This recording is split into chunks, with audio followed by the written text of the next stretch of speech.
Bale, saio honetan, beti izango dugu modulo honetako lehenengo bi eta azkenengo atalak beti izango dira. Gai zerrenda osoa ikusiko dugu batez ere kokatzeko saio honetan zeintzuk izango diren gai zerrenda osotik landuko ditugun gai zehatzak. Kasu honetan ikastekniken berrikusketa ikusiko dugu, pasadan saioan egin genduna, baina oso labur, eta azkenengoa beti izango da lana, eta lana ere beti izango da berdina, izango da gai hauek osatu. Gaiak bere osotasunean dituzue. Gertatzen dena da, pasadan saioan komentatu genuen bezala, zuek gai horri gehitzen badiozue, zuok dakizuena, esperientziagatik, ikasi duzuenagatik, formazioagatik, dakizuen hori ikasita daukazue. Beraz, gaia horrela ikasi beharrekoa gai horretatik murriztu daiteke. Beraz, ikusi zer dagoen hor, baina horregatik esaten nizuen garrantzitsua aurre ezagutzak aktibatu, irakurri zein den gaiaren izenburua eta ikusi ea zer dakizuen horren inguruan, idatzi. Eta gero kontrastatu gure apunteekin. Eta horrengo dira gauza batzuk koinzidituko dutenak eta beste batzuk ez. Koinziditzen dutenak gure apuntetatik kendu. Zergatik, ze zuek idatzi duzuen hori idatzi duzue zuek dakizuen horretatik. Beraz, hori ja badaukazue barruan. Gero, birpasatu beharko duzuela, bai. Eskemetan sartuko duzuela, bai. Baina ja badakizue. Beraz, apunteak osatu, esaten dudanean, ez da guk bidalitako apunteak ez daudela osatuta. Baizik eta zuen ezagutzekin osatzen baduzue, errazago ikasiko duzuela. Da batzuetan, agian dira gai batzuk, gairen bat egon daiteke, atxino. Ez da gertatzen ez, begiratu zer hartzen duen, eta hor, zerbait ez baduzu berdatzen galdetu, eta hor apunteak hor izango dituzue beti. Beraz, gaur, landuko ditugu lehenengo eta bigarren gaia. Datorren saiotik aurrera 3 gai garatuko ditugu saio bakoitzean. Eta grabaturiko saio horiek ere 3 gairen aurkezpena eta azalpena joango zaizue. Beraz, gai zerrenda osoa nondik dago hartun da? Errege dekretu honetatik.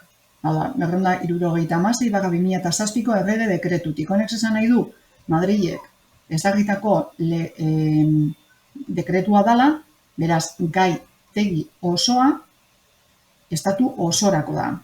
Zer gertatzen da gure kasuan lehen hezkuntzan? Euskal Autonomia Erkidegoak hezkuntzako eskumena badaukala.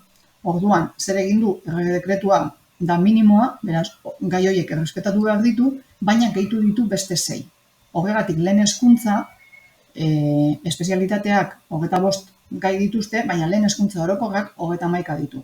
6 gehitzen dituelako Euskal Autonomia Erkidegoak. Gehitzen ditu Euskal Herriko gaiak txertatuz. Horiek izango dira azkenengo 6. Beraz, lehenengo 2 dira hauek eta hemen kokatuta daude. Beraz, hasieran garapenarekin hasiko gara. Hemen dituzue guztiak. Lehen hezkuntzako 6 gaiak, lehen hezkuntza Euskal Autonomia Erkidegoak gehitu dituenak izango lirateke 26tik eta 31 ikusten duzu Euskal Hizkuntza eta Literatura, garapen euskaraz, Euskal Literatura eskola testu inguruan, Euskal Herriaren gizarte eta kultura dimentsioa, Euskal Herriaren etapa eta gertakari historikoak, kultura eta artea Euskal Herrian. Beraz, 6 gai hauek gehitu ditu Euskal Herrian sakonduz. Ikastekniken berrikusketa. Komentatu genuen, oso garrantzitsua motivazioa, gogo handiekin egon behar da honetan sartzeko. Eta batzuetan gogo hori joan egiten da. Edo negatu egin garelako, edo ikusten dugulako ez goazela aurrera, edo deialdia ez delako ateratzen eta hor gaude itzalatenea deialdia noiz ateratzen den. Beraz, motivazioaren bat bilatu behar du. Batzuetan izango dira sariak proposatu, aurrera botatzeko. Zuek ikusi nondik ateratzen duzuen. Ni amendik saiatuko naiz. Zuek motibatzen eta animatzen eta aurrera jarraitzen. Batez ere, zalantzak dituzuenean, ahalik eta ninen argitzen, eta horrela aurrera botatzeko aukera daukazue, ez blokeatzeko. Noiz bai, blokeatuta bazaudete, mesedez idatzi, eta leginduko naz, blokeo hori apurtzen. Plangintza erreala, aurreko saioan esan genduen, izan behar da moldagarria. izan bagara pertsonalizatua, zuotariko inorenak ez dio balioko albokoari. Orekatua, hau da, orekatua, kasu honetan gaiak gaude lantzen, gero ja programazio edukiko dugu, baina ezin ditugu gaiak ahaztu. Orduan, oreka bat mantendu behar, bilatu behar dugu, ikasten dugun hori, bez izatea gau, dana teoria eta ganera, ordenagailuaren aurrean, horrela. Ez, joango naiz idazten, irakurtzen eta idazten, eta horrela, pizka bat, gauza desberdinak eginez, askoz eramangarriagoa da. Lehentasunak kontuan hartzen dituen plangintza izan behar da, erreala. Ez ipini plangintza bat, ez osatu plangintza bat, gero aurrera eramatea, ezinezkoa edo oso zaila egingo zaizuena. Horrek motivazioan eragin izango duela desmotibatuz. Elikadura eta ariketa fisikoa, hau da agian zailena, baina badauzkagulako ohitura batzuk elikadurarako eta ariketa fisikorako, denbora oso txarto ibiliko garelako, lehentasuna orain ipiniko dugulako oposaketak prestatzean, eta ditugun lana eta laguna familiarengan. Beraz, gogoratu ikasten dugun denbora ez dala garrantzitsuena, baizik eta ikasten dugun hori egoki ikasten dugula. Gogoratu, ez da kantitatea, da kalitatea. Hau, askotan, entzun dugu gauza askotara aplikagarria da, kasu honetan, ere. Ikasten dugun denbora ondo aprobetzatzen badugu, eta egin bikoitzaterako dio. Gaiak lantzerako orduan, lehenengokoa, aurrezagutzak aktibatu eta idatzi gogoratzen duzuena. Irakurri gaia bere osotasunean, irakurri. Lehenengo irakurketa izan behar da bakarrik hori, irakurketa. Bigarrenean hasi azpimagatzen, azpimagatu garrantzitsuena, eta irakurri, azpimagatu dugun horrek zentzua daukan gutxi gorabehera. Ea ideia nagusienak hartzen dituen. Eskema bat egin dezakegu, hor azpimagatu dugun horrekin ideia nagusiak eta tal nagusiak bereiztuz, eta horrela laburpenarekin, egin dugun laburpenarekin, joango gara gaia osatzen. Izango dugu gaia garatuta, eta gero izango dugu gure eskemak eta gure laburpena. Gai bakoitzerako atal guztiak osatu behar dituzue. Horrek ez du esan nahi, gai guztia atalak gai batetik eta bestera desberdinak izan behar direla, esan genuen. Multokatu ditugu, eta gainera, baliteke gai batzuentzako justifikazio, aplikazio metodologiko eta bibliografia berdina erabiltzea. Eta erabili behar dugu, bestela soratuko gara, 31 bibliografik desberdin, aplikazio metodologiko desberdin, justifikazio desberdin bilatzen. Baliogarriak dira, beraz, erabiliko ditugu. Gai bakoitzik ikasten dugunean, agian orain, astean behin egin dezakegulako errepaso txiki bat. Gai asko ikasten goazen heinean, astean behin egitearekin ez da aprobetxugarria. Beraz, astebirik behin egingo dugu, edo 3 asterik behin. Hori ja, zuek antolatu behar duzu. Baina, ez du, listo, gai hau, errepasatu dut, listo, datorren hilera arte, ez dut ikutuko. Datorren hilera helduko da, eta namen zer izan hor buruan, denbora guztian. Eta gero, proba teorikoko simulazioa hemen egingo dugu bat. Baina zuek nahi baduzuekin egun batean esan, gaur, hartuko ditut hor bi, eta gai hau. Zuek nahi duzuena, garatuko dut. 5 atalekin, ea zenbat idazteko denbora ematen didan, eta ea nola moldatzen nahi zen. Hor ez daukazue presio hori. Daukazuen presio bakarra izango da, ikustea hor erlojua, atzeraka doala, eta gero denbora gutxiago geratzen zaizuela, eta oraindik asko idazteko. Hori izango da presio bakarra. Gero hemen egiten duzuenean, presio desberdina izango da. Eta han egiten duzuenean, presioa handia izango da. Baina, mailakatu dezakegu horrela, hasiko gara lehenengo etxean lasaitasunean egiten, zur nahi duzuen gai baten inguruan, menteratzen duzuena, orduan ikasita daukazuena. Gero ja nik ipintzen dizuedana, espero ikasita izatea, baina ez badaukazue, ikusko dugu zer gertatzen. Ez da zer gertatzen, baina, abiso. Eta, bai, oso bajo entzuten, zut? Bai, igual bajo daukat. Bale, orain hobeto. Bai, galdera bat, ostura entzuntan una educación hasta la metodológica bibliográfica. Hori adibidez, gaitegia jartzen baditu taldekak eta postak, bat matematika izango bere, beste bat ingurun eta gizarte. Hor adibidez, sarrera eta bibliografia antzekoak hartza, metodologikoa eta Bai, aplikatuta errezagoa da izan. horrela izan behar da. Bueno, Claro, izan behar da, lehenengo zei gaiak, bakoitza dala batena eta bestena. Ez dala, multzokatuta ditugu. Ez dakidana da, zuekin agian ez dut partekatu. Baina gaiak zuen gaitegian ez da agertzen lehenengo gaien zerrenda eta gero nola dagoen multzokatuta? atzo betxetik, Zuek jaso duzuenean, zuk aitzibe jaso duzu? Bai, ez dago multzukatuta, dago gai zerrenda jarrita, eta gero jatzen da lehenengo gaietika. Bale, bidaliko dizuet, ze multzokatuta daukagu. Bale. Listo hori izan du da, Bale. Eta multzokatze horretan, posible da multzo guztiarentzako justifikazio, aplikazio metodologiko eta bibliografia berdin erabiltzea, edo adibidez justifikazioan, posible da paragrafo bi izatea orokorrak, eta gero esaldi txikiren bat, edo paragrafo txikiren bat, agian desberdina izatea, bi gairako esaldi bat, eta beste hiruretarako beste bat. Baina ez izatea 31 justifikazio, 32 eta 31 aplikazio metodologiko desberdin eta 31 bibliografia desberdin. Ez du merezi. Ez du merezi, gainera ez da erreala. Guk erabiltzen dugun bibliografia ez da bez hain zabala, baina hemen batzuk ipini bat ditu, batez ere, pedagogiari eta didaktikari erekin lotuta daudenak, kasu honetan garapenarekin lotuta daudenak, baina erabiliko ditugu batzuk beste batzuetan ere jartzeko. Unitatea lantzerako orduan, hemen da aurrekoan ipini nizuena, baina ja unitatera heltzen garenean eta programazioetara heltzen garenean, hau berriro ja zehaztuko dugu gehiago. Oaga. Gai zerrenda esan dut Madrilek argitaratu duenez,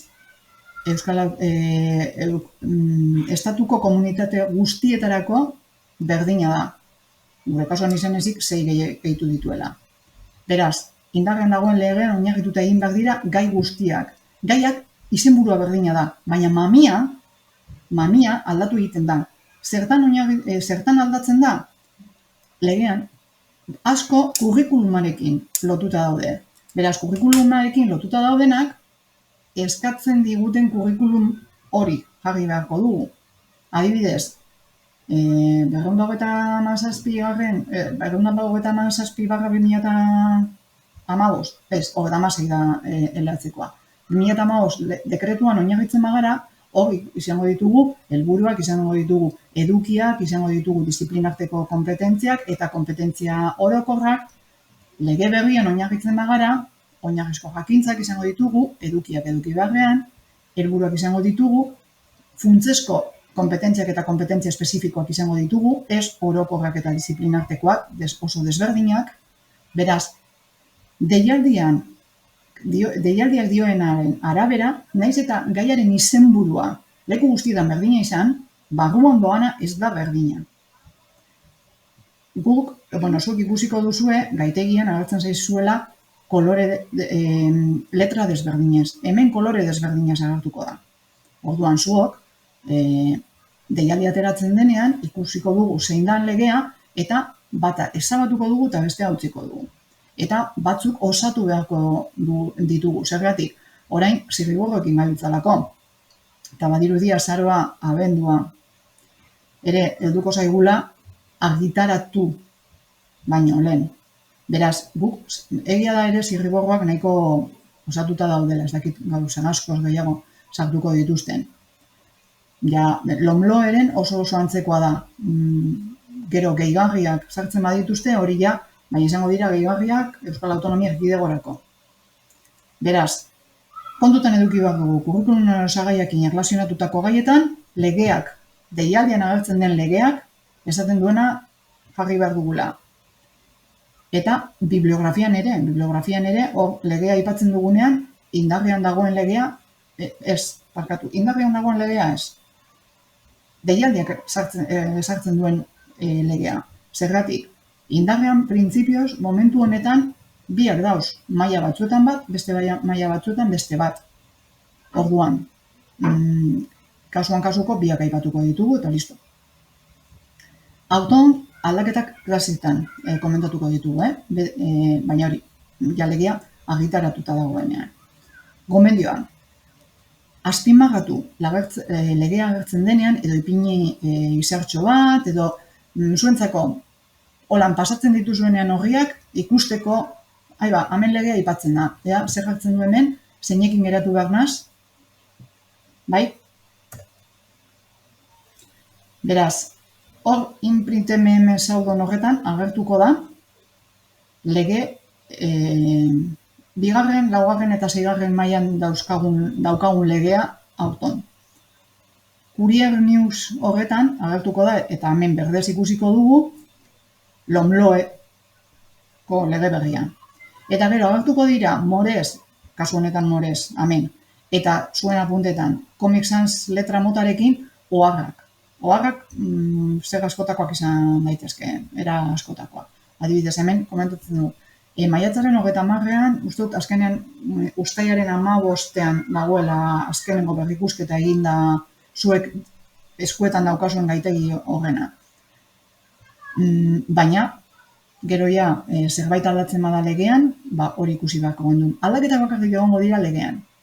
Eta, kasuan, kurrikulumearen osagaiak izan daitezke alde batetik, familiaren garrantzia izan daiteke beste alde batetik, hori oraindik zirriborretan zerbait agertzen da, baina argitaratu arte hori ez dugu ezer ipiniko, baina aipatzeko izango da, ebaluazioa ere, aipatzeko izango da, eta ziur agertzen da ebaluazioaren atal bat.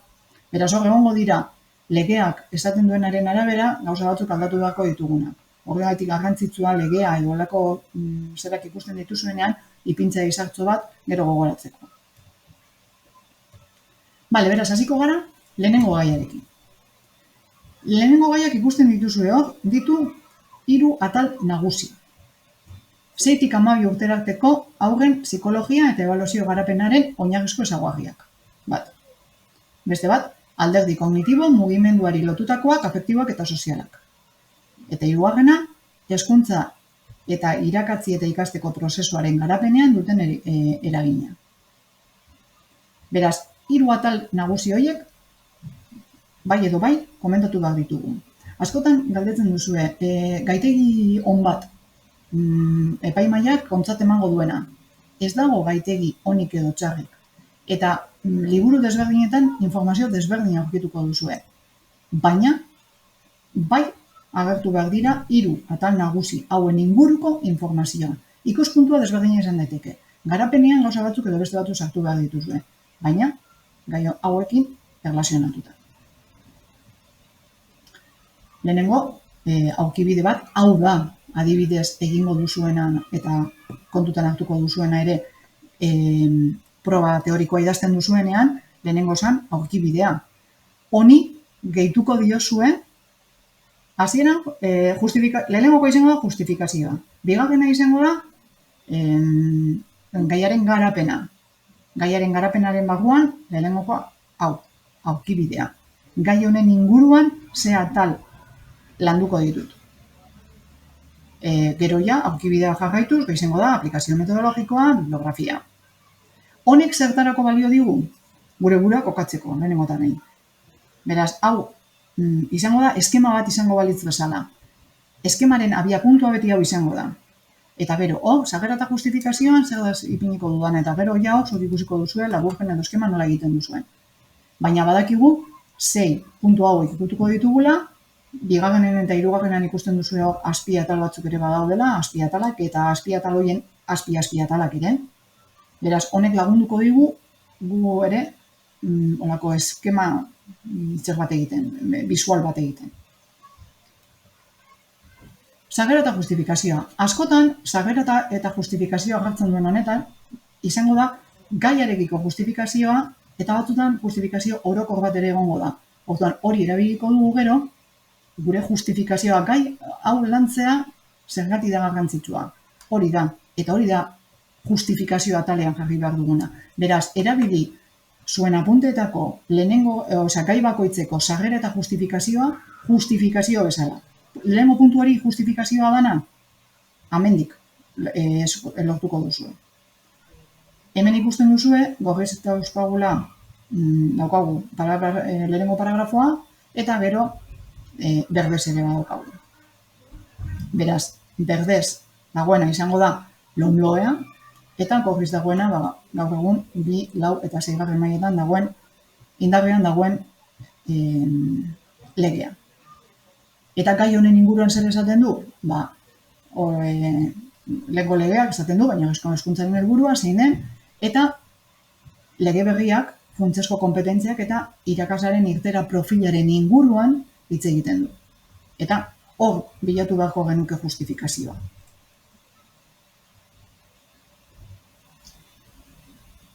Ikusi duzue, hau da lehen azaldutako azalpena, hau da, gorriz dagoena zuok beste letra batez edukiko duzuena izango da lehen hezkuntzako 2, 4 eta 6 mailetan indarrean dagoena, berdea edo zuek kurier horretan daukazuena izango da lehenengo 3. eta 5. mailetan indarrean dagoena, lomloe hau, eta gero deialdiak eskatzen duenaren arabera, bata edo beste erabili beharko dugu.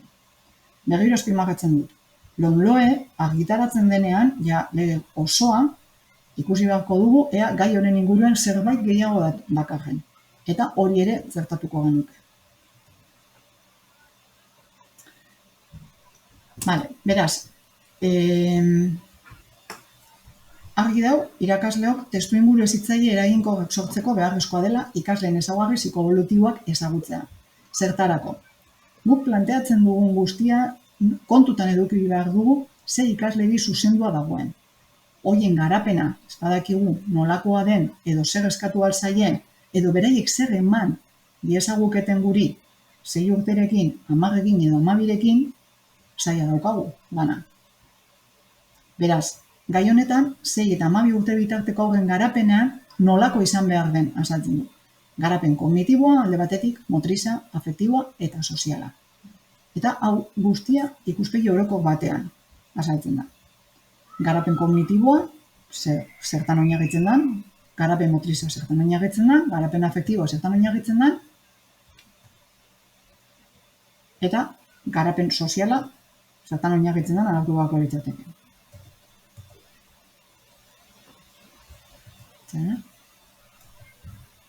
Vale. Eta hau da, justifikazio bezala erabil dezakezuna. Gai hau garatzea funtsezkoa iruditzen zait, gure ikasleen adinaren arabera garatzen diren ezaugarriak ezagutzeak gure irakasle lanean lagunduko digulako. Ezaugarri horiek ezagututa eta kontuan hartuta, gure irakaskuntza lana modu egokiagoan, eraginkorragoan eta egokiagoan egin dezakegu. Beraz, ikusten duzue, hau izan daiteke baliogarri gai honetarako eta beste gai batzuetarako ere. Gure ikasleen garapena jakitea ezinbestekoa da gure lanean. Beraz, garapenarekin edo zein garapen motarekin kontutan, erlazionatuta dagoen edo zein gairi jarriko diogu paragrafoa. Ikaslearen garapenari buruzko hainbat teoria psikoebolutiboa hartuko ditugu kontuan. Adibidez, Piageten teoria psikoebolutiboa eta Vygotskyren teoria historiko-kulturala. Hau guztia eskola inklusiboaren ikuspegitik. Berdina, hau da, hemen belztuta dagoen hori, erabil dezakezue. Justifikazio bezala, bai gai honetan, eta bai beste garapenarekin erlazionatuta dauden beste hainbatetan. Hemen hori da gartzen duena. Lehenengoko azken 4 paragrafoak beste hainbat gairen zerrera eta justifikazioarako baliogarriak izango direla. Eta dekretu berria kontutan izanik, lehenengo eranskina gehitu dezakegu. Indarrean dagoen legeari referentzia eginez izena jarriko diogu eta eranskineko informazioa txertatuko dugu. Hori da jartzen duena dekretu berrian. Lehenengo eranskina gehitu behar diogu gai ikusiko dugu zein da lehenengo eranskina eta eranskineko informazioa txertatu behar dugu. Kontutan eduki ere, gai bakoitzaren inguruan ezin dugula izan kriston informazio piloa, Gero, ordu bi ditugu hau dana idaztekoa. Ez ziren ordu bi. Ziren ordu eta 3 ordu laurden. Kontutan edukita, lehenengo 5 minutuak direla pizka bat gure burua kokatzeko, ideiak jartzeko, zirriborro bat egiteko zer dan sartu behar duguna, idatzi behar duguna, zer lau puntu, eta gero azten gara idazten ja, entregatuko dugun hori. Beraz, orduta, 35, 40 minutu. Zenbat naz kapaz idazteko. Beraz, ez egin nolako apunte potolo-potoloak, zer du merezin, ez dizu denborarik emango hori dana idazteko. Beraz, alperrik ikasten gabiltza. Hasten gara lehenengo puntuarekin. 6-tik 12 urtera arteko haurren psikologia eta ebaluazio garapenaren oinarrizko ezaugarriak. Zer da psikologia ebaluatiboa? Pertsona baten bizitzan gertatzen diren aldaketa psikologikoak aztertzen dituen zientzia da. Eta hor izango dugu garapen aldagaitza izatea eta adibide batzuk, adibideak beti dira garrantzitsuak ipintzea. Horrela, ematen duzue aditzera, badakizuela zertaz hitz egiten zabiltzen den. Eta garai edo etapa berdinean aurkitzen diren pertsonen artean errealitatea asimilatzeko, ezagutzeko eta interesatzeko forma komunak agertzea. Horiek izango dira, kontutan hartu beharko ditugun fase edo garaiak. Hemen, familia kontutan hartu beharko dugunez, ikusi beharko dugu, orain arteko legeak, 4. kapituloko 29. artikuluan, basekarren familia eta eskolaren arteko harremana nolako izan da. Ikusi beharko dugu, ea legean, lege berrian, zer agertzen den, eta hori txertatu. Garrantzi handia ematen dio familiarekiko elkarlanari, lege berriak. Hori bai formazioetan eta bai zirriborroetan ikusten da.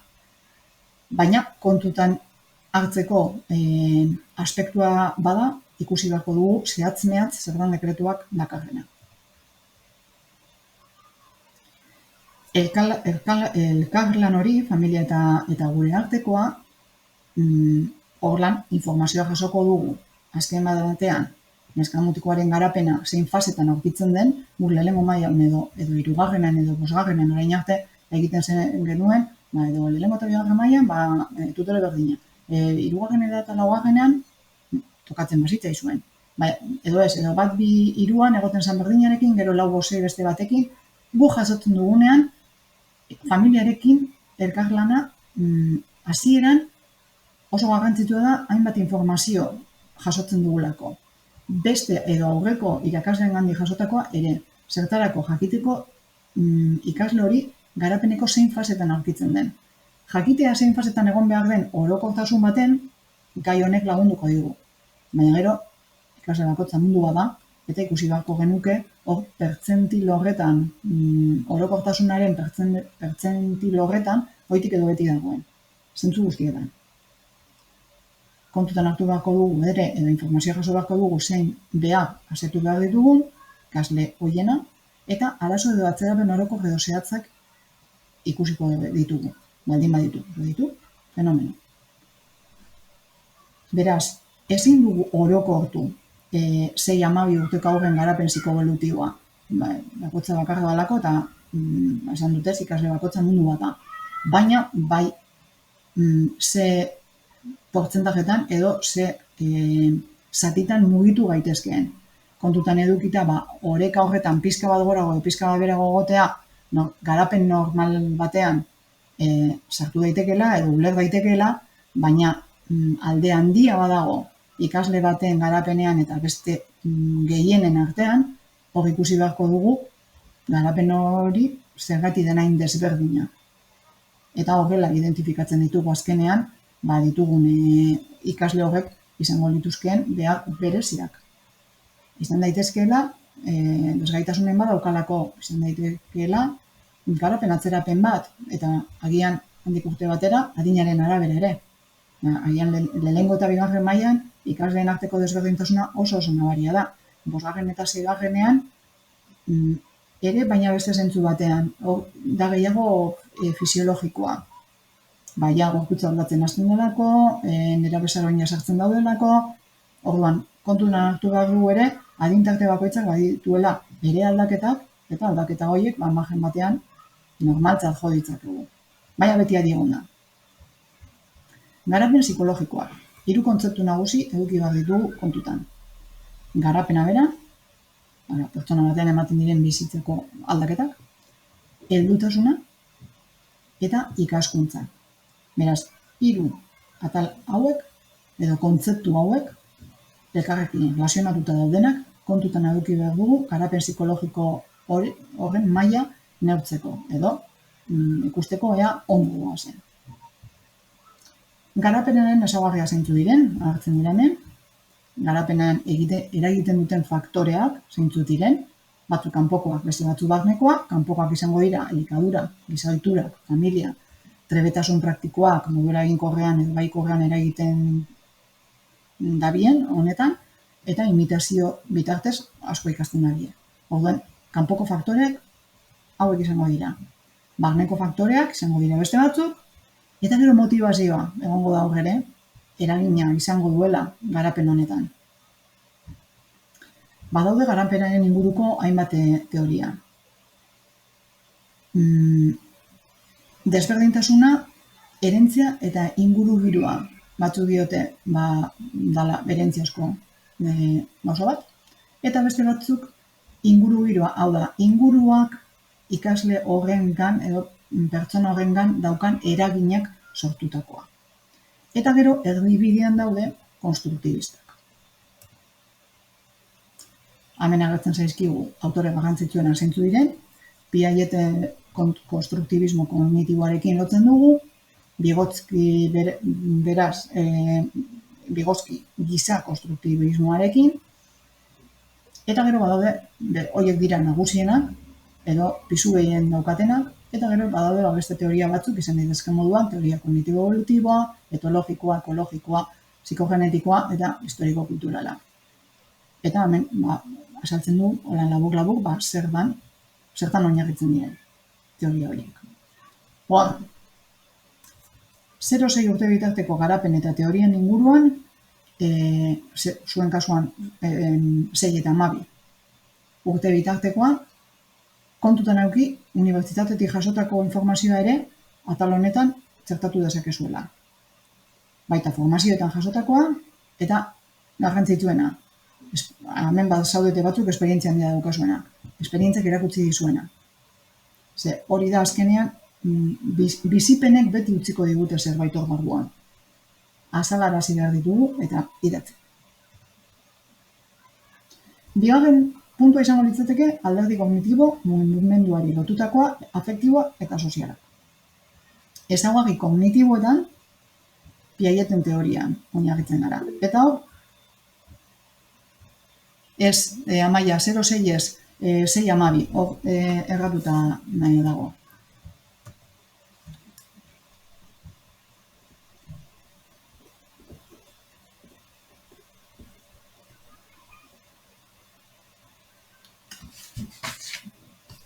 Piageten teorian oinarrituta etapa desberdinak. Gizakiaren pentsamenduaren eraikitzeari buruz egiten dituen ekarpena jasotzen direnek. Eta hor ditugu, etapa sentsorio motorra, 0-2 urtekoak, 2-7 urtekoak eragiketa aurreko etapa, eragiketa zehatzen etapa 7 eta 12 urtekoa, eta eragiketa formalen etapa 12 urtetik aurrera. Zuen kasuan, 6-12 urteko etapa da. Zer gertatzen da, jakin behar dugu, Piagetek teoria hau nola oinarritu, azken batean hau progresiboa da. 0-2 urtean egiten duenak, ondo garatzen bada, gero, urrengokoan, 2-7 urtetan, ondo joango da. Horregongo da, eragiketa aurreko etapa, eta gero ja, hortik aurrera ja hemen bagaude zuen etapan, eragiketa zehatzen etapa, eta 12 urtetik aurrera ja debiatzen izango litzatekela, eragiketa formalen etapa. Gero, laburpen txiki bat dago, etapa bakotzean, zer den nabarmentzen dena. Vygotskyren teorian oinarritzen bagara, beste alderdi batzu kontutan hartzen ditu. Eta besteak beste, izango lirateke, arreta areagotuta informazio gehiago relazionatzen du, haurrek baliabideak erabiltzen dituzte informazioa atxikitzeko eta berreskuratzeko, hauek dira aurre ezagutzak, beren ekintzak gehiago planifikatzeko, pagaipena egiteko, ebaluatzeko eta zuzentzeko gai dira. Orain arte, hori etapa bakoitzean maila baten artean. Eta bi garapen erepu bereizten dira, kasu honetan. Egungo garapen eremua, haurrak bere kabuz egin dezakena, eta garapen potentzialeko eremua, haurrak helduengandik edo ikaskideen laguntzarekin egin dezakeena. Garapen kognitiboaren ezaugarriak lehen hezkuntzan hauek izango lirateke. Hauek ez ditut irakurriko, azken batean hor zuek logikaz edo horrela ipiniko duzue, edo zuen hitzekin ipiniko dituzue. Orduan, hauek ez ditut irakurriko.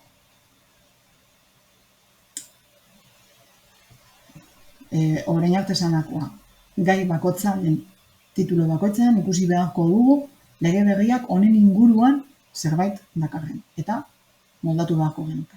Hau egon lasai, argitaratzen denean legea, nik begiratuko dut, goitik eta bera aztertuko dut, eta ikusiko dut zeintzu diren aldaketak. Esan nahi dizuedana da, zuoko ipintzeko marratxo bat edo zerbait, jakiteko balitekeela aldaketaren bat egitea. Baina aldaketa badago, nik esango dizuet, eta non egin behar duzuen ere. Baina, bueno, zuek errezago aurkitzeko zen. Ezaugarri motrizak. Mugimenduri lotutakoak. Orain arte ikusi dugu alderdi kognitiboa, eta bere ezaugarriak, eta faktoreak eta tapak, orain mugimenduari lotutakoak, ezaugarri motrizak zeintzu diren. Eta hor Paul Osterret daukagu, eta hor berak zehazten ditu 6-9 urte bitarteko ekintzak, eta 9-12 urtekoak. Eta beraien arteko desberdintasuna egiten. Hemen, motrizitate finaren aurrerapenak dira garrantzitsuak. Txikitatik motrizitatea nahiko orokorra izaten da, nahiko lodia kakotxartean, eta badoa hor fintzen, gauzarik eta txikienak ere balik eta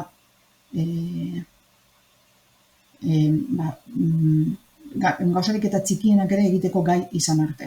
Beraz, hori izango da garrantzitsuena mugimenduari lotutako garapen horretan. Beraien mugimenduak kontrolatzea txiki-txikiak izanik ere. Gorputza ezagutzea, gorputzaren oreka, garapen psikomotrizaren ezaugarriak hauek izango lirateke,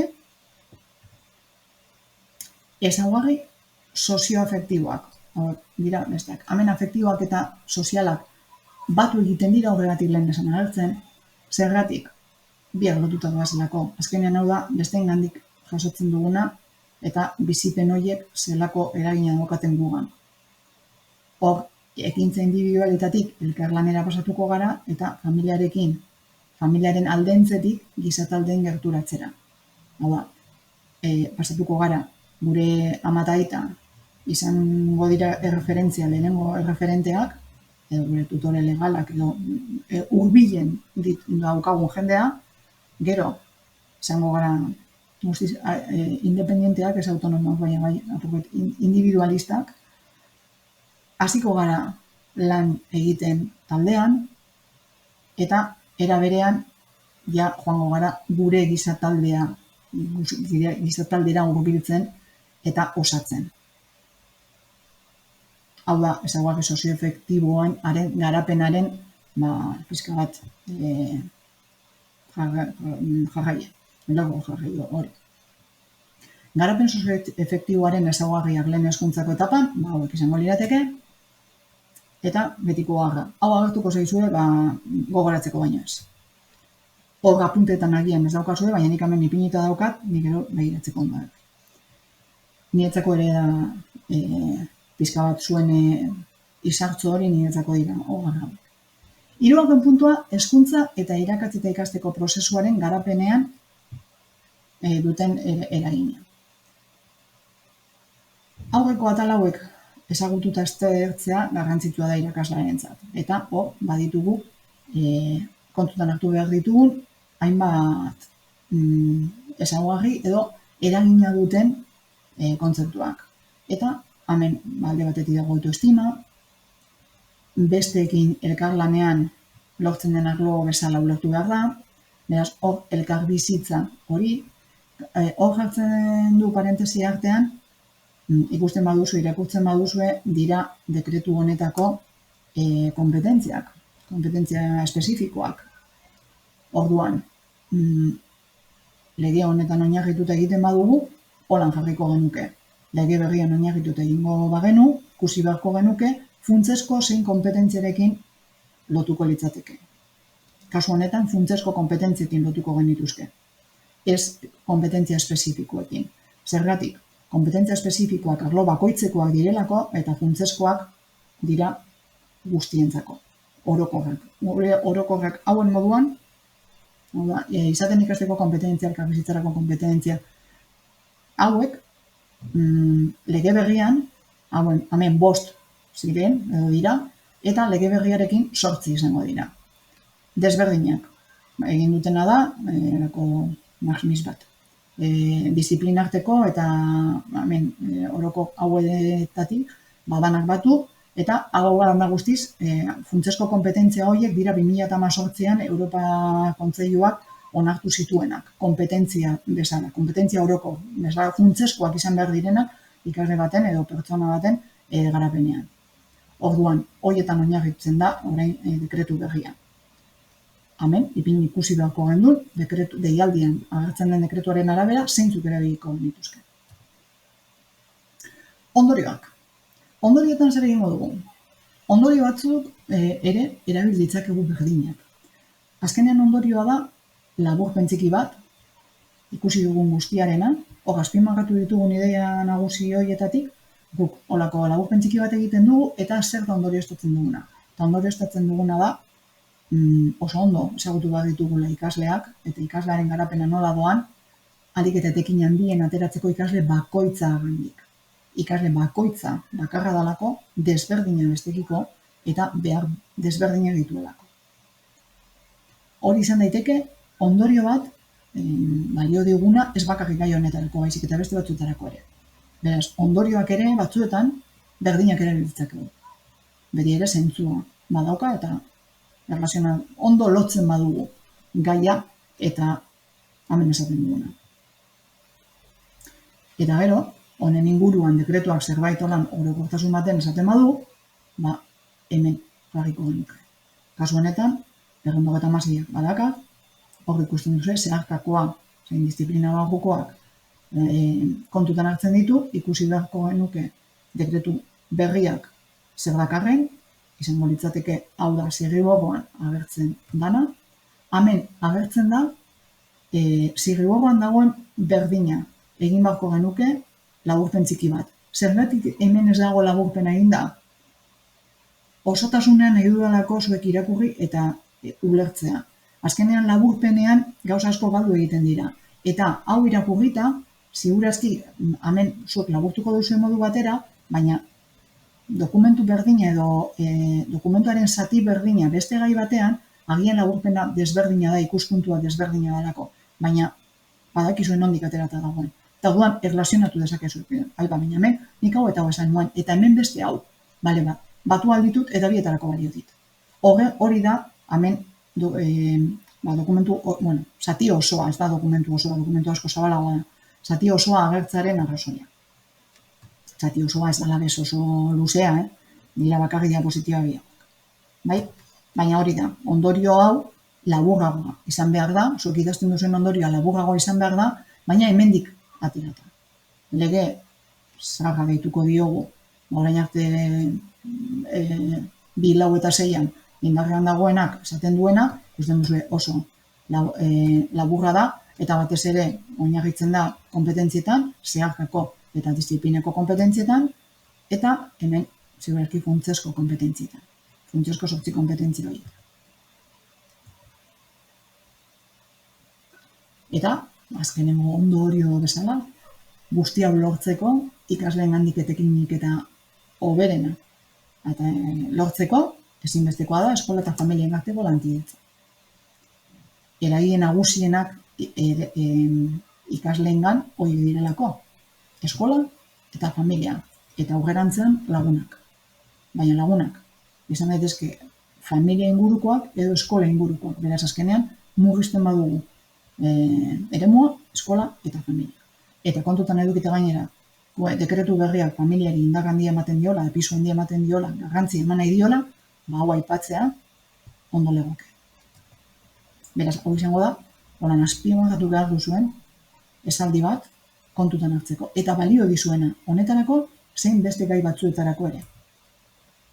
Bibliografia, hemen ikusten duzuen moduan, hasieran hartuko zaizkizue, garapenaren inguruko, pedagogo eta psikologo eta adituen liburuak, eta gero, gorriz edo berdez, zuen kasuan, letra tipologia desberdinez, hartuko zaizue gorriz orain arte indarrean dauden legeak, eta berdez, dekretu berria izena jarri, ez dakigulako orain nola dituko den.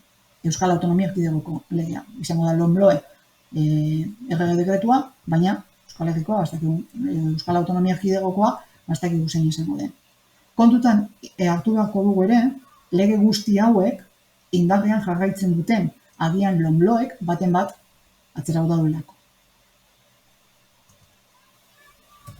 Hau da oharra, egiteko, kontutan hartzeko, legea aipatu behar dugula, indarrean dagoena, edo deialdiak eskatzen diguna behintzat.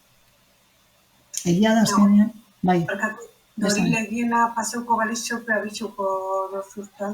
Bai, nik aldaketa guztiak hemen egingo direnak, nik esango dutuet, hartuko dugu saio bat, eitziko argitaratzen denean, saio hau, murriztuko dugu eta erabiliko dugu ikusteko gai guztietatik zer dan aldatu dana.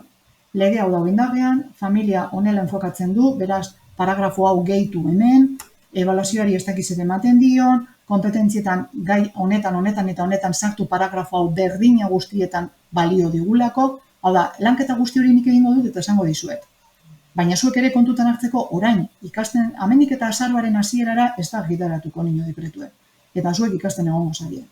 Orduan, ikasten zoazten einean, kontutan hartzeko, gauza batzuk aldatu egingo direla, ez lege bizek ikasi. Azkenean, edo bat edo beste ipiniko duzue. Edo, ipin dezakezue, kasu honetan lege biak daude indarrean, batek esaten dugu eta besteak hau. Baina orduan, luzatuko zarete pilo bat gaietan. Beraz, horregatik ikasterako orduan, legeekin zerikusia daukana, utzi hor pizka bat enestan bat. Ikasi bestea, potoloagoa dela, horrela, zuek ere lasaiago ibiliko zarete ikasterako orduan, baina utzi hori apuntatuta, legea sartu behar dut, eta gero legea non sartu behar duzuen. Eta gainera, sartzen dugunean legearen artikulaturen bat, jarri behar dugu, artikulo honetan, erantzkin honetan, edo orduan, hori guztia nik esango dizuet. Eta esango dizuen non txertatu behar duzuen, ze gaitan eta nola. Baina ikasterako orduan, orain, kontutan eduki, sartu arte, argitaratu arte. Bai, horretarako zan miren. Eskerrik asko. Bigarren gaiarekin, jarraituko dugu. Bigarren gaia, denbora esan donari. Kurrikulumen konkrezioa ikastetxearen hezkuntza proiektuaren esparruan. Hori da bat. Irakaskuntza programazioa ikasleen premia desberdine erantzuna emateko kontuan hartu behar diren printzipio pedagogikoak zikloan, kurtzoan eta gelan egiteko estrategiak. Irakaskuntza koordinazioa. Beraz, hemen ditugu beste 3 atal nagusi, eta bigarrena potoloa. Kontutan hartu behar dugu ere hor zikloan jartzen duen horrek, ea zikloak nola dauden banatuta lege berriarekin. Orain arte, lehen zan, 1, 2, 3, 4, 5, 6. Gero, 1, 2, 3, 4, 5, 6. Orain LOMLOEk berriro daka 1, 2, 3, 4, 5, 6. 3 ziklo. Ikusiko dugu ere, gai hau adibidez, asko aldatuko da lege batetik eta bestera. Beraz, horregatik kontutan hartu behar dugu, zer dan aldatu daitekeena, eta hori, ipini pizka bat, kakotxartean. Hemen ikusten duzue, 6 atal, lehenengokoa beti izango da sarrera eta justifikazioa, justifikatu behar dugu zergaitik gai hau lantzea, jakitea, guk lantzea, zergaitik den garrantzitsua, eta azkenengo biak ondorio eta bibliografia beti izango dira ere, ondorio eta bibliografia. Egin behar dugulako olako laburpen txiki bat, eta guk honetatik ze ondorio estatzen dugu. Eta bibliografia bat. Hau, gaiaren garapenaren inguruan, gero gogoratu, honik gehitu behar diogula aplikazio pedagogikoa zein den. Eta bibliografia. Aplikazio pedagogikoa, ze bibliografia jarratzen du. Hau da, zuen apunteetan, batzuetan agertuko zaizu eta beste batzuetan ez zaizu agertuko aplikazio pedagogikoa. Kasu honetan adibidez. Aplikazio pedagogikoa, aurrekoan, lehenengo gaian, garapena. Nola lantzen dugu hori? Lantzen dugu ia beti eta ia saio guztietan. Ze harremanak kontutan hartzen ditugu. Behaketaren bidez ikusten dugu eta gainera jarduera batzuk ipintzen dizkiegu jakiteko beraien garapen. Ekiz, zein den. Orduan, esperientzia duzuenok, ze jarduera erabiltzen duzuen, hori jakditzakezu adibide bezala. Eta esperientzia ez daukazuenok, eta unibertsitatean egutzi dizuena, eta bestela logikak esango dizue. Hau da, garapen bat edo beste, lantzeko ze behatu behar dut. Eta hori behatzeko ze jarduera proposatu dezaket. Bai? Bale, beraz, bigarren gaia, justifikazioa. Eta justifikazioa, hemen ikastetxe bateko kudeaketa eta antolaketaren inguruan. Zergatik da garrantzitsua, kontutan hartu behar dugu gaia da, kurrikulumaren konkrezioa ikastetxearen hezkuntza proiektuaren esparruan. Hemen kurrikuluna da gaia. Eta kurrikulunaren barruan sartzen da antolaketa, sartzen da kudeaketa, sartzen da espazioak, sartzen dira denborak, sartzen da programazioa, aniztasuna, nola kudeatuko den, aniztasuna nola aplikatuko den, baizik eta nola kudeatuko den. Kudeaketa, kurrikulunaren eta ikastetxearen kudeaketa, oso labur esan da. Ze printzipio pedagogiko, ze metodologia erabiliko den, nola banatuta egongo den, antolatuta egongo den, ziklotan eta patan, eta ze estrategia erabiliko diren, batan edo bestean.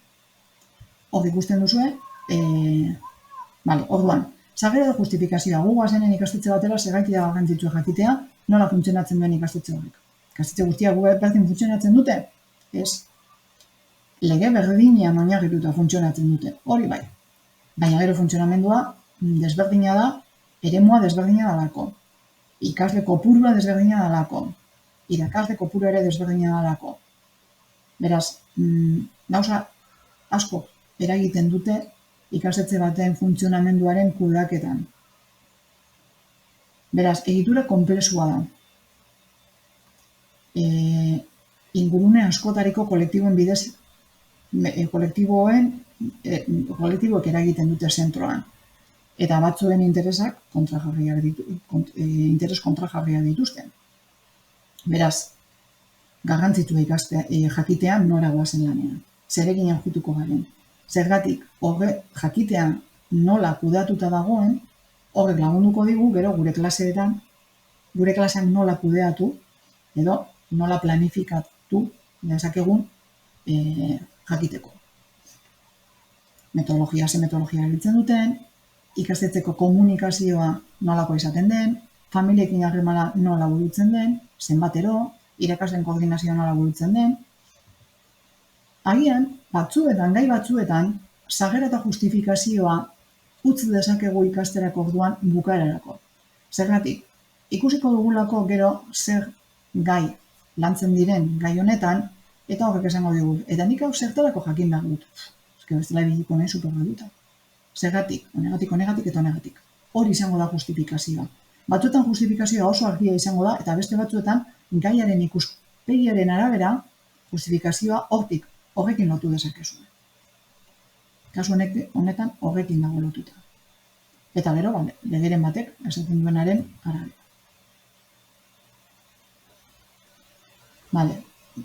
Hezkuntza helburu berriak sustatzeko eta hezkuntza sistema etengabe hobetzea, pedagogia eguneratu bat izatea, horiek dira hizkuntza politika eta kultura sailak dekretuan agertzen dituenak. Segurazki, pedagogia eguneratu bat izatea, hezkuntza helburu berriak sustatzeko eta hezkuntza sistema etengabe hobetzen joatea, bikaintasunera heltzeko, hori edozein dekretuk modu batera edo bestera adieraziko du. Beraz, hori aipatzen badu dekretua bera aipatu gabe, ondo legoke. Baina dekretua zehazki agertzen bada, jarri dezakegu dekretua hau eta holan esaten du, artikulu honetan. Beraz, gai hau lantzea zergatik garrantzitsua? eskolako kurrikulumeko elementu guztien arteko harremana lantzen delako. Esaten genuen, programazio erabiltzen garenean esango dugu, zer da programazio didaktiko bat? Programazio didaktikoa da, guk funtzionatzeko eskola batean eduki behar dugun tresna. Emango duguna hainbat eta hainbat informazio. Beraz, atal guztietan garatuko ditugun elementuak dira. Eta bat etorri behar dute osotasunean ikaskuntza prozesuan bat gauzatzeko. Paragrafo hau berdez dagoena, ere balioko dizue gai honetarako eta beste batzuetarako. Beraz, erabili. Ipini hor, gizartxo bat, begiratu beha beste zegaitan, zer dezakedan. Zergatik, baliogarria dana gai batetik beste batean aplikatzeko erabiliko du. Horrela behin ikasita badauko. Beraz kontutan eduki behar dugu ere, dekretu berrian, nola edo zer dakarren honen inguruan. Zerbait badaka, txartutuko dugu ez badaka, honela utzi dezakegu. Aipatu gabe dekretuak esaten duela. Honela da. Kurrikulumaren konkrezioa ikastetxearen hezkuntza proiektuaren esparruan. Badakigu 3 zehaztapen mailan daudela. Orokorretik eta zehatzenera. Lehenengokoa, administrazioak esartzen diguna, hau da, dekretua. Dekretuak esaten digu, orokortasun batean zer da bete behar duguna. Bigarren zehaztapen mailan, hor dokumentu desberdinak aurkituko ditugu. Ikastetxeko hezkuntza proiektua, kurrikulum proiektua, hizkuntza proiektua eta urteko programazio orokorra. Eta doa, zer horretan, holan mailakatuta. Ikastetxeko hezkuntza proiektua 4 urteko izan daiteke, ikastetxeko kurrikulum proiektua ere gutxi hortik izaten da, orain ez badut aldatzen, hizkuntza proiektua ere 4 urteko izan daiteke, urteko programazio orokorra, itzardioen moduan urtekoa da. Beraz, urtero errebisatu behar dena. Eta gero ja badago, errebisatu eta egin behar dena, gauzatu behar dena. Orain, urrirako eskatzen dut. Eta gero badago zehaztapen maila, 3. zehaztapen maila. Irakasleari dagokiona.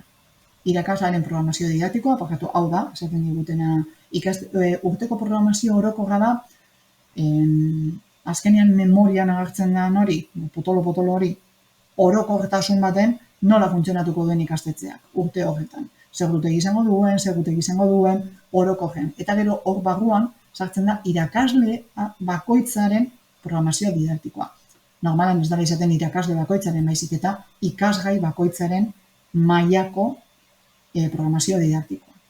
Gero horren barruan egongo dira unitate didaktikoak, gelan egingo duguna, eta gero egongo dira ikas saioak. Unitate didaktiko horiek izango dituzten hainbat saio. Beraz, goitik hasi orokorretik eta zehatzera, honela izango litzateke konkrezio maila ikastetxeko hezkuntza proiektuaren esparruan. Hau honela azalduta, jagaiaren erdia, atal honen erdia, daukazue. Azalduta pizka bat, zertan oinarritzen den ikastetxeko hezkuntza proiektua, kurrikulum proiektu, hizkuntza proiektu, urteko programazio UPO, edo programazio didaktiko, unitate didaktikoak eta saioak, baina, egongo zan, pizka bat ja, gaian sartuta. Kurrikulumarekin. Kurrikulumean, hemen daukazue, 226/2015 dekretuak esaten duena, 13. artikulan honekin relazionatuta dagoela. Kurrikuluman kontutan hartu behar dituguna, kurrikulum proiektua sortzeko, kasu honetan lege berriak irteera profila du oinarri, edukiak barik oinarrizko jakintzak, gaitasuneko kompetentziak jartzen du, baina kompetentziak hemen ez du jartzen zeintzuk, kasuan izango ziren funtsezko kompetentziak eta kompetentzia espezifikoak lege berrian, eta bestean zeharkakoak edo disiplinartekoak. Beraz, hemen agertzen zaizkizue, zer eduki behar du, zer atal eduki behar du ikastetxeko kurrikulum proiektuak. Ikastetxeko hezkuntza proiektua, eta hemen, 22. artikuluan, 226/2015-ko 22. artikuluan agertzen da, lege berrian ikusi beharko genuen non agertzen den, eta hezkuntza proiektuaren edukiak zeintzuk izan behar diren deskribatzen ditu. Segurazki, hauek berdin oso antzekoak izango dira. Hemen ez duelako zehazten kurrikulumaren osagaiak horiek gehien aldatu direnak kurrikulum batetik eta bestera zeintzu diren. Baina, behiatu beharko genuke. Agertu beharko litzateke. Ikastetxeko hizkuntza proiektua osatzeko, nondik abiatzen garen, ze legetan oinarritzen den, nondik aterata dagoen, hau ikastetxeko hizkuntza proiektua, hezkuntza proiektua. Nire okubitzen zait, gauza bat egitea edo bestea, ez. Badago Euskal Eskola Publikoaren legea, eta hor, agertzen da zer dan. Hezkuntza proiektuaren esparruan, ikastetxeko hezkuntza proiektuaren esparruan, eduki behar duena.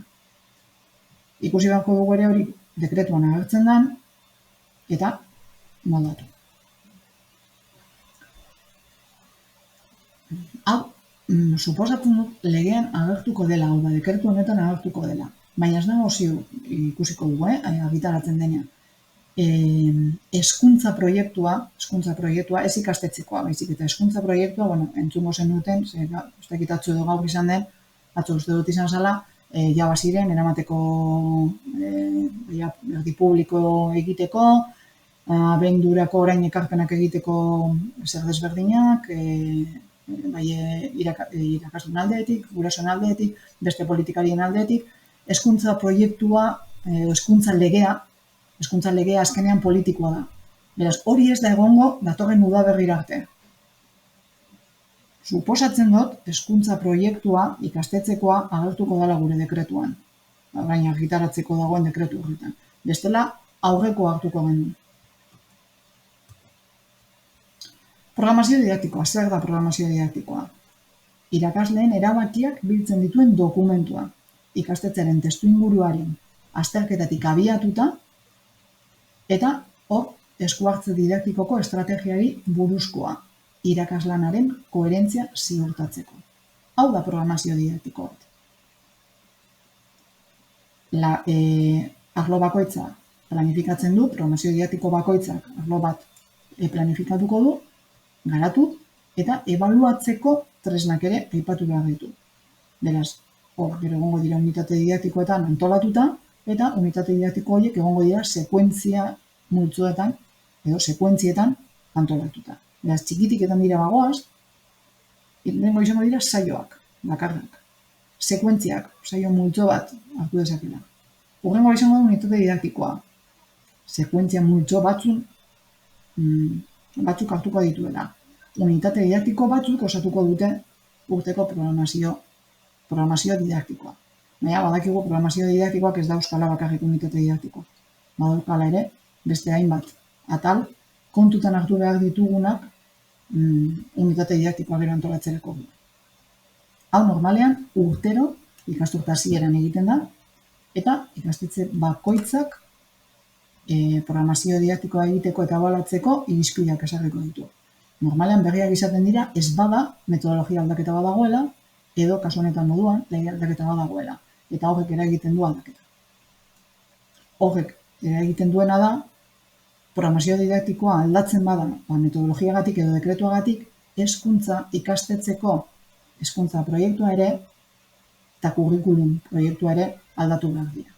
Orduan, urte hauetan, suposatzen da joango garela, horiek berrikusten ikastetxe desberdinak. Programazioak gutxienez eduki behar dituen elementuak, zeintzuk diren, eta hemen agertzen dira. Ikusten duzuen bezala, hor kurrikulumoko osagaietan, berdez daude lomloekoak, eta gorriz daude orain arte izan ditugunak. Beraz, horiek kontutan eduki beharko ditugu, deialdian agertzen legearen arabera, batzuk edo beste batzuk aukeratzerako, orduan. Besteak, berdinak izango dira. Zut uste aldaketarik egongo da. Eta urteko programazio orokorra eta hezkuntza proiektua eskola urte bakoitzerako zehazten duen dokumentua da. Urteko memorian bilduko da, eta hortik gehituko zaio ebaluazioaren ondorioak. Honek zertarako balio du normalean memoria egiten da, eta ebaluazioaren ondorioak zehazten dira, hurrengo ikasturtean ikusteko sekondo funtzionatu duen zekez, zer dan aldatu behar dena, beraz, helburua edo hori da. Hasieran ondo planifikatua izatea, eta bukaeran ikustea guk planteatzen dugun moduan, unitate didaktiko bat egiten dugunean, ikusten dugu zek ondo funtzionatu duen, zekez, guretzako erakargarria zirudiena ikasleentzako ez da izan, orduan pentsatzen dugu hori aldatzea, beraz, programatzen dugu, baina gero, ebaluazio bategin ondorio batzuk ateratzen ditugu eta aldaketak, moldaketak edo egokitzapenak egiten ditu. Printzipio pedagogikoak eta didaktikoak. Kontutan hartu beharko ditugu horretarako gure ikasleek bizi duten errealitatea, egiten non bizi diren, ze realitate daukaten, horrek eragina izango du inguruak. Lehen hezkuntzaren ezaugarri den ikuspegi globalizatzailea, hori ere kontutan hartu beharko dugu, kurrikuluma malgua izan behar da, banakako arretari eutsi behar dio, hau da, guztiek aurrera eramateko modukoa izan behar da, bakoitzak dituen beharrekin. Eta ebaluatzeko prozedurak behar bezala aplikatu behar dira. Gauza bera, bakoitzari behar duenarekin. Ez ditugu inoiz guztiak berdin ebaluatzen, edo ez genituzke ebaluatu beharko berdin. Zergatik, bakoitzaren behar izanak eta emateko, edo bakoitzari ateraldi egunetekina desberdinan delako, beraz, horren arabera ebaluatuko du.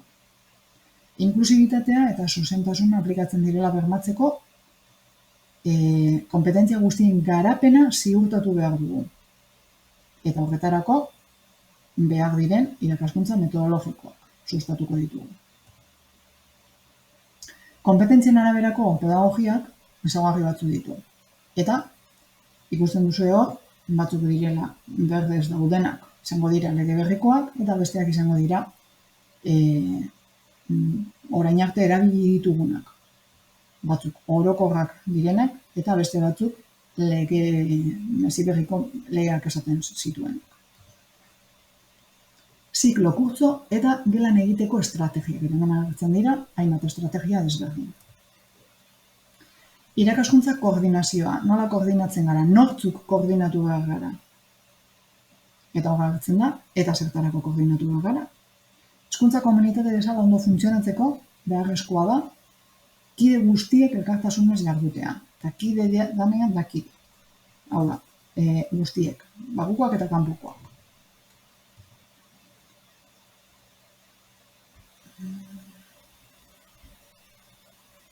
Hemen ikusten duzu ez, gai azkenean sakontzean, dituzuen orrialde kopuruaren arabera, sakontasun gehiago, edo zehaztapen gehiago, edo gutxiago, edo orokortasunean geratu zaitezkete.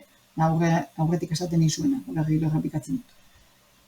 Kontutan eduki zenbat idatziko duzuen ordubitan, ordute 3-4 den horretan, eta ez egin apunte potolo-potoloak. Ikusi zenbat arte zehaztu dezakezuen guztia idatzi ahal izateko. Baina, kontutan edukita, gaiko atal nagusi guztiak aipatu behar dituzuela. Lehen hezkuntzako koordinazioa bi perspektibatik edo bi ikuspuntutik egitea ziurtatu behar da. Horizontalki eta vertikalki. Hau da, horizontala izango da maila bereko ikasleak berdinak izatea.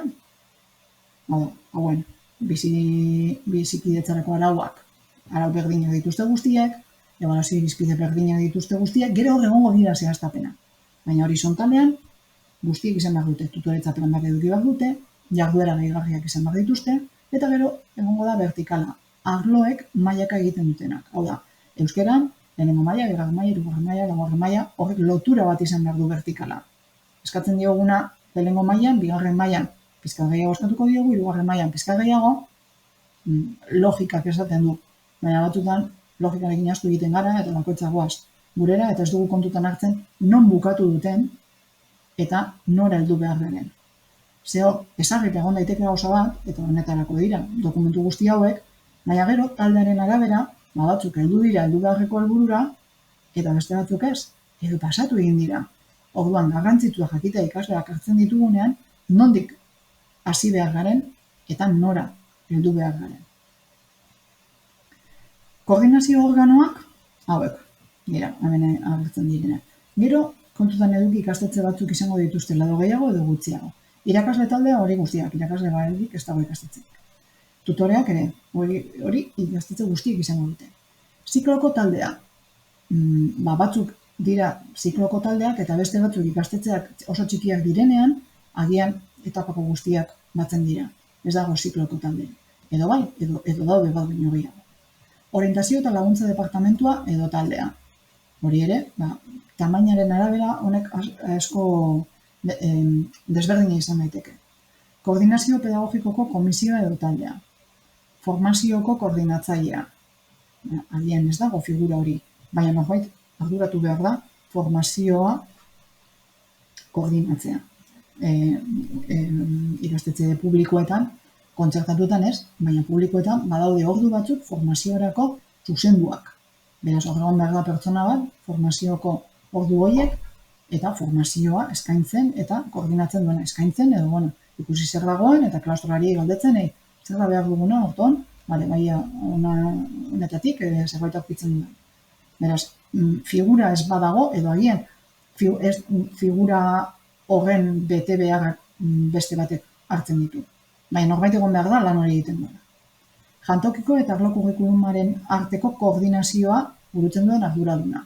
Jantokia badauka, ez badauka jantokirik, ez. Eratzeko gehienen daukate jantokia. Beste gauza bada, herri txikietan edo herri ertainetan, bagian etzera doazela asko jaten, eta orduan, lotura hori ez dala hain zaila, baina koordinatuta egon behar da. Jantokiko ordu horietan egiten dena, eta arlo kurrikulara. Eskolaz kanpoko ekintzen arduraduna. Badago. Liburutegiko arduraduna. Liburutegia badago. Prebentzio arduraduna. Hau, bai egongo da, bai edo bai. Edo, lan hori egingo du beste figura batek, baina bere lana egin behar da. Hau, normalean, ikasturte hasieran argibideak agertzen dira. Ikasturte hasierako argibideak. Eta goten da bat, etapa bakoitzerako. Atzeatzek eta lehatzek izaten du bat, eta debeatzek beste bat. Orduan, normalen hor agertzen dira zein funtzio dan talde batena edo beste batena, edo figura batena edo beste batena. Hau ez da dekretuan agertzen. Agertzen da normalen ikasturteko argibidetan. Baina, hemen agertzen zaizkizue, zeintzu diren. Orduan, honetaz baliatu eta jazta. Irakasle taldearen eginkizunak zeintzu izango liratekeen, tutoren funtzioak zeintzu izango liratekeen, batzuetan ikastalde bakoitzak tutore bat izango du jartzen du. Orain gero eta gehiago dago kotutoretza. Tutore bi planteatzen dira. Guk ipiniko dugu estandarra edo gutxiengoa. Tutore bi badaude ikastetxe batean, guk ezagutzen badugu jar dezakegu. Posible da ikastetxe batzuetan tutore bi egotea honegatik eta honegatik. Beti arrozoituta. Jartzen duzuen edozer, beti arrozoituta. Bat izango denez gutxienekoa, hori behintzen jarri behar duzue. Eta horren funtzioa zeintzuk izango ziren ere. Zikloko taldearen funtzioak zeintzuk izango lirateke, hor barruan koordinatzaile bat egongo da, eta koordinatzaile horren eginkizunak edo funtzioak zeintzuk izango lirateke. Orientazio eta laguntza departamentua nortzuk osatzen duten, PTA-ak, entzumen eta hizkuntzako irakasleak, orientatzaileak eta gizarte langileak. Gizarte langileak oso gutxi ezagutzen ditut, ikastetxe oso gutxi gizarte langilea daukatenak. Baina, printzipioz gizarte langileak egongo balira, orientazio eta laguntza departamentu talde horretan sartuko ziren. Posible da gizarte langilea udalekoa izatea eta noizean behin agertzea edo harremana izatea. Egongo da.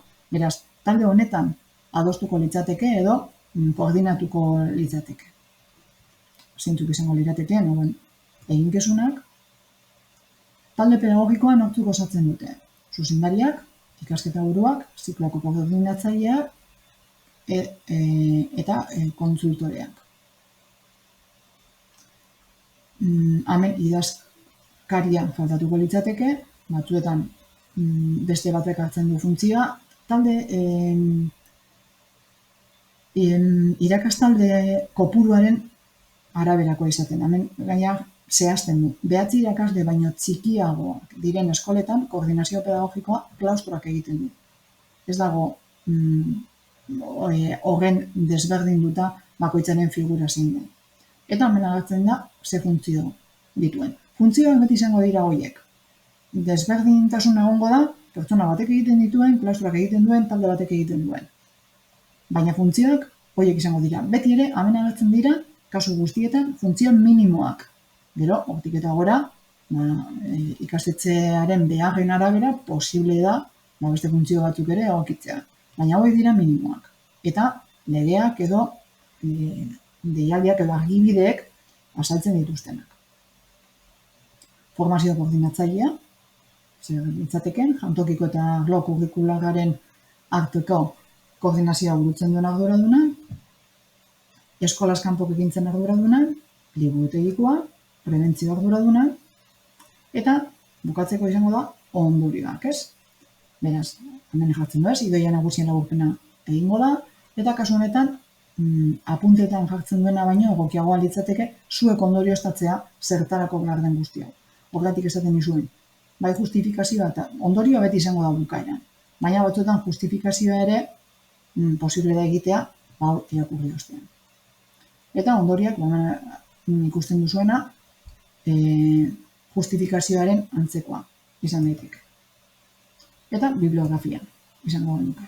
Bibliografia, aurrekoan moduan, hemen agertuko dira adituak, eta hemen agertuko dira legea eta dekretu berri legeak. Eta gero ikusi, pazientu dauden indarrean. Eta indarrean dagoena. Eta orain izango litzateke lana. Denbora oso ondo nabilenez, aprobetxatuko dut eta jarriko dut hemen zein multzokatze dan egokia gai hauetarako. Datorren saioan 3, 4 eta 5 gaiak landuko ditugu eta lana izango da osatzea horiekin. Aurre ezagutzekin eta dakizuen guzti horrekin.